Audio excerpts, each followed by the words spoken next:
Good morning. So today we'll go for the chapter data structure. Okay. So data structure is a concept used in many programming languages or almost all programming languages. They are provide you some extent of data structure in which it is a way or it is a process of storing the data in an organized way. Okay, but this is not a database management system. Database management system is a different software or a different kind of concept, but data structure is a different concept. In a data structure, using the storage medium or using the objects or using the elements of any programming language, we are able to store the data in an organized way, so that the data can be retrieved or the data can be processed in a specific order or a specific manner. That's why we should use the data structure. So if we are talking about the data structure, there are different kind of data structure like stack, queue, linked list, tree, sort, etc. But in our case, we will learn about only the data structure stack. The stack is a data structure that used to store the element and process the element in LIFO order, that is last in first out order.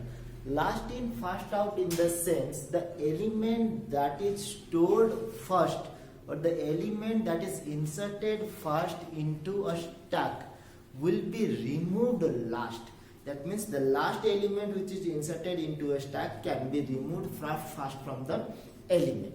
Okay, it is the application. There are many applications of stack, but unlike a programmatic application, in day-to-day life you can understand the use of stack. Suppose you are putting a bundle of books somewhere. We are putting one book, after that another, then another, then another. Suppose you are storing 10, you are putting 10 books on a table.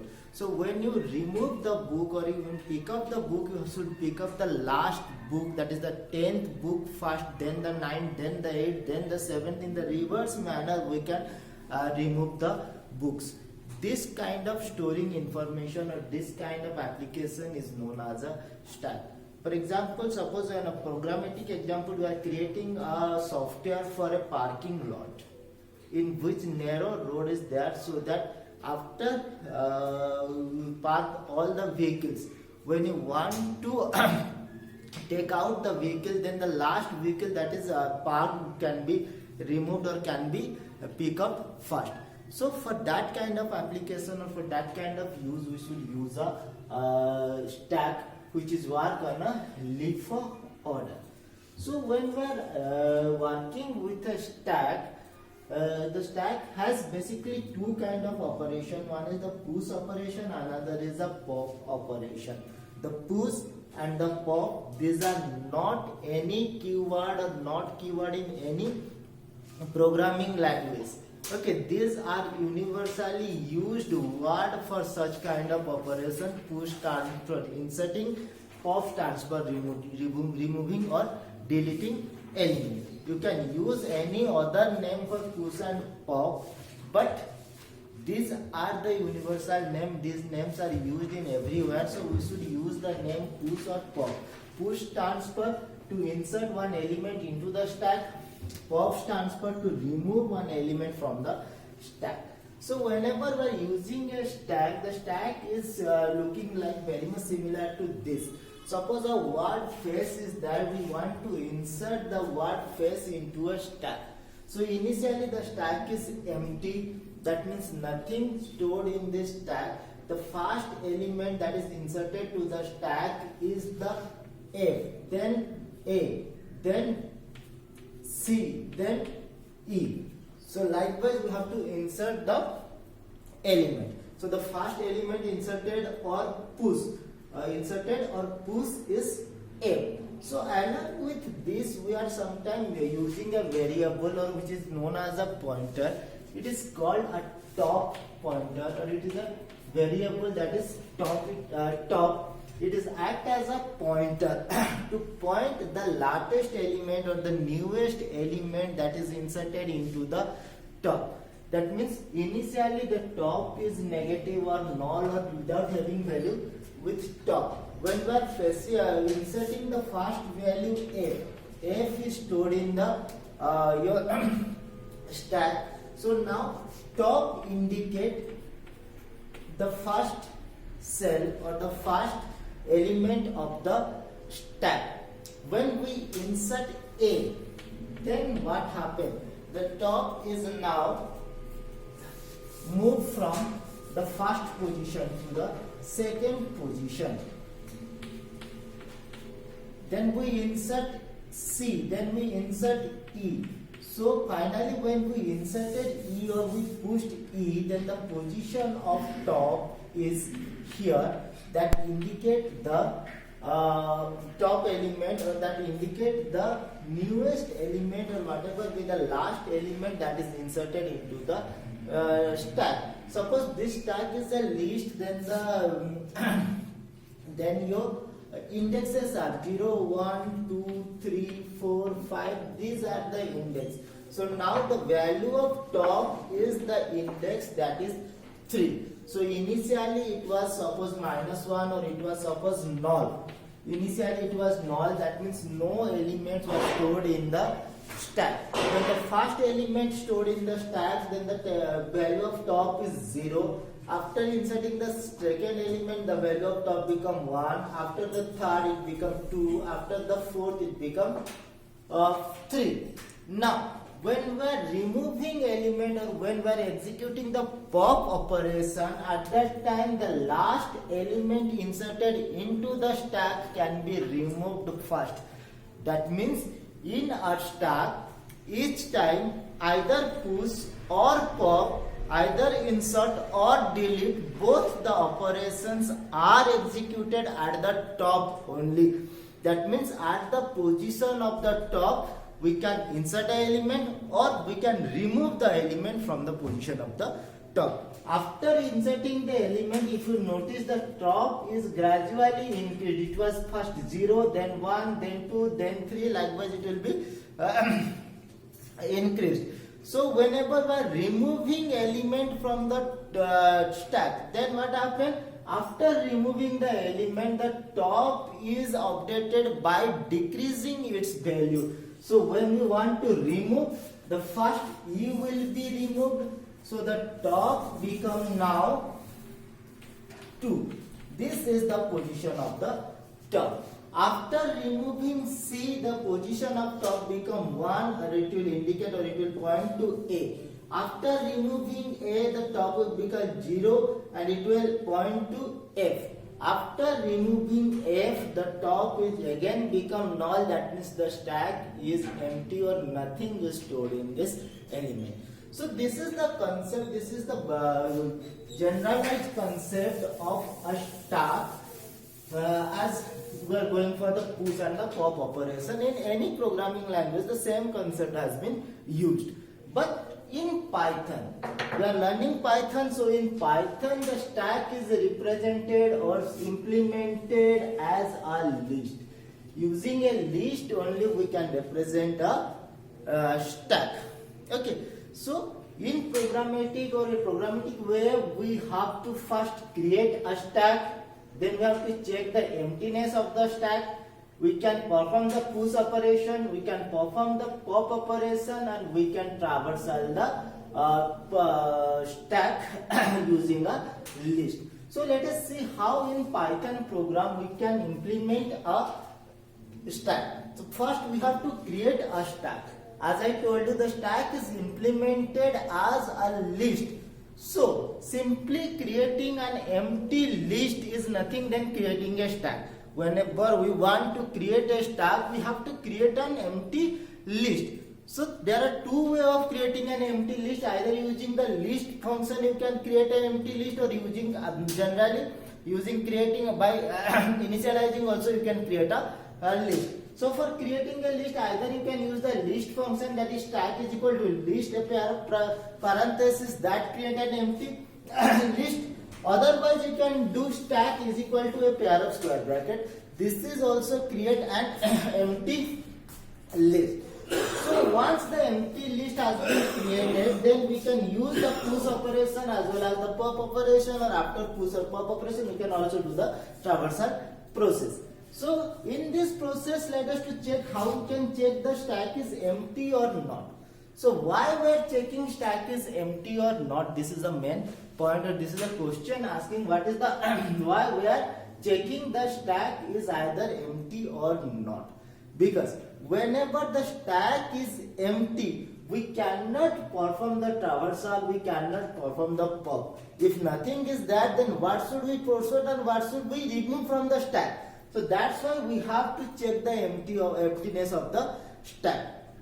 Okay, rest of the thing, when we are doing actual way of storing information, as I told you, when we are using the top for mentioning the newest element, at that time we have to maintain the value of top as null when the stack is empty. For that also we need to check whether the stack is empty or not.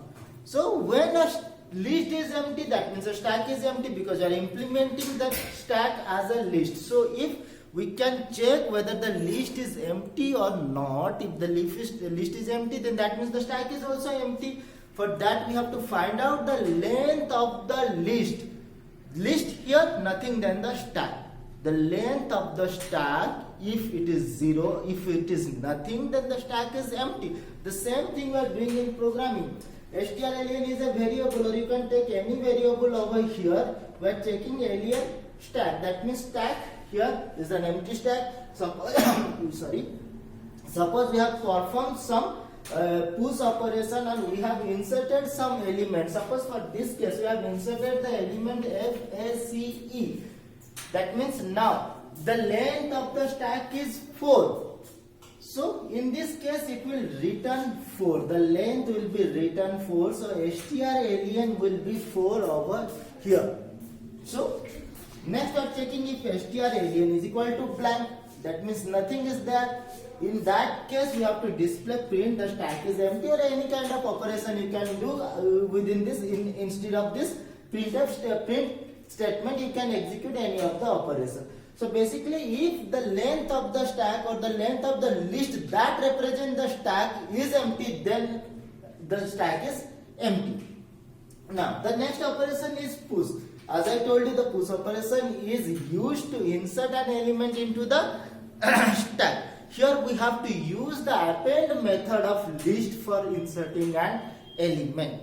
So for that, ELE, or you can use any variable, is equal to input, enter an element. So one element has been entered and that element has been stored in ELE. For example, suppose first we have entered F. Suppose first we have entered F. Then stack dot append ELE. That means in stack, that is the list, append for method has been used. The element passed as an argument. Suppose in this case F has been first, so F has been stored in the list. In the second case we are executing the same. We are entering A will be added, C will be added, then E will be added. So using the append method, simply we can insert into a list, or we can insert into a stack.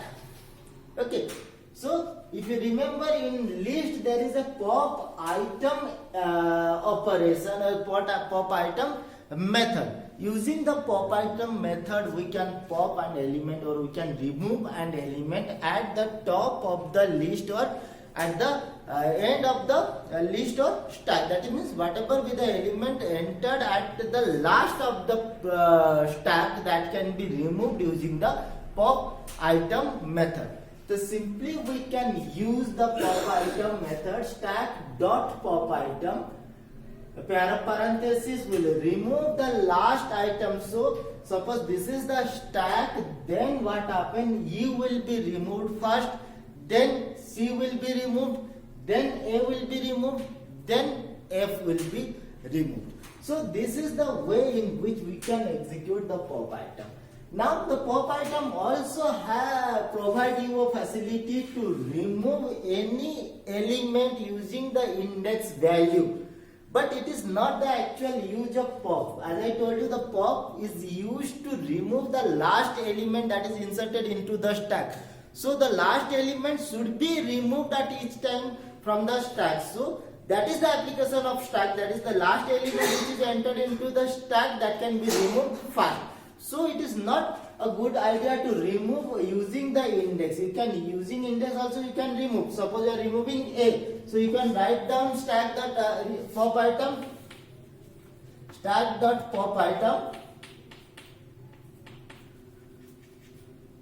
Suppose 1 is the index value. So here A will be removed from the center of the or something middle of the stack. Where E is not removed, C is not removed, F is not removed, but still A is removed. But this is not the way, or this is not the LIFO order. So that each time we have to use the stack dot pop item so that the last element can be removed from the stack. The next is the traversal. It is the most important thing. Traversal, as I told you, it is the way of processing each element at least once in a list or stack or anything like that. Okay, so here also we are visiting each node or each element of the stack at least once for any kind of processing. That process is known as traversal. For that we have to find out the length of the stack. Once the length of the stack has been started, we have to use a loop control variable that is starting with the 0 and move to the L with step 1, so that each element will be reached or each element will be visited at least one. For that, what we have to do, L is equal to LN stack, that is the length of the stack will be stored in L. After that, we are using for I in range 1 to L. So now I will travel from 0 to L. Okay, we are not mentioning any step value because the default step value is 1. So that by default it will be incremented by 1. In that process or in that loop we are using print stack I, so that the stack will be displayed over here from the beginning to the last. So this is how in Python the stack is implemented. So this much for today. In the next class we'll go for some program. We added a program on the stack, that is push operation, pop operation, traversal or any other application of stack. After that, thank you and have a good day.